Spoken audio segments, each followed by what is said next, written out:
पता नहीं मेरे पास पहचान का ऐसा कौशल है कि नहीं, लेकिन आप बनारस को पहचान सकते हैं। कुछ टोटके हैं, जैसे हेरिटेज का जो स्थापित अर्थ है वो ये है कि कुछ इमारतें हैं, कोई ऐसी चीज़ है जो चलायमान नहीं है, अपनी जगह पर स्थिर है, समय में बहुत दृढ़ता से टिकी हुई है, जैसे ताजमहल है या लाल किला है।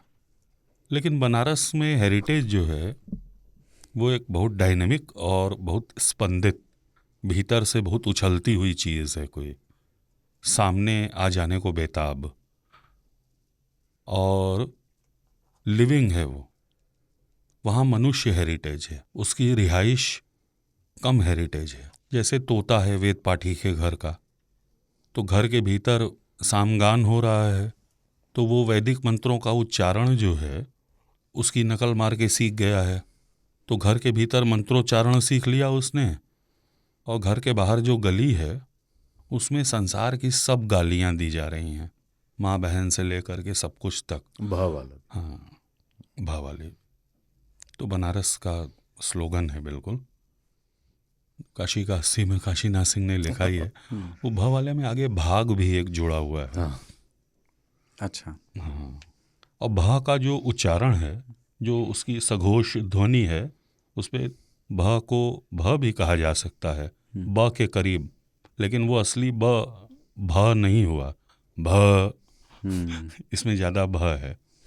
तो ध्वनियों का पूरा इस्तेमाल करने वाला बनारसी पर ये जो है ये अभिवादन है या कुछ संदर्भों में निर्विकार है कि इसका सम्मान भी इसका अर्थ नहीं है और अपमान भी इसका अर्थ नहीं है? इसकी व्याख्या अलग अलग संदर्भों में अलग अलग है।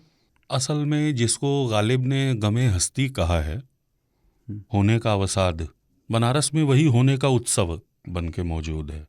जैसे जीवन का समारोह हो, जीवन है इसलिए उसको सेलिब्रेट करना है। वो क्या करके करना है, तो उस वैक्यूम को, उस खला को मानो कहीं मंत्रों ने, कहीं म्यूजिक ने और कहीं कहीं गालियों ने भर दिया है। जैसे होली के आसपास 80 मोहल्ले में कवि सम्मेलन होता था।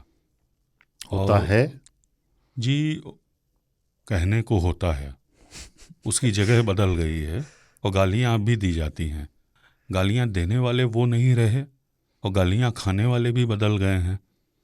बहुत शान से गालियाँ खाना भी एक कौशल है, मतलब महादेव से लेकर के महाराज बनारस तक। और डीएमएसपी तो पहली पंक्ति में बैठते थे। डीएमएसपी तो चाहते थे कि गालियाँ उनको मिले, मतलब एसपी सम्मान हो थोड़ी। ग्रामीण लालजी शुक्ला थे, वो तो मतलब गालियाँ खाने को इस कदर बेताब थे। अच्छा, उस दिन जिसको गाली न दी गई वो बनारस की नागरिकता से उच्छिन्न मूल मान लिया जाता था, उनको गाली ही नहीं दी गई।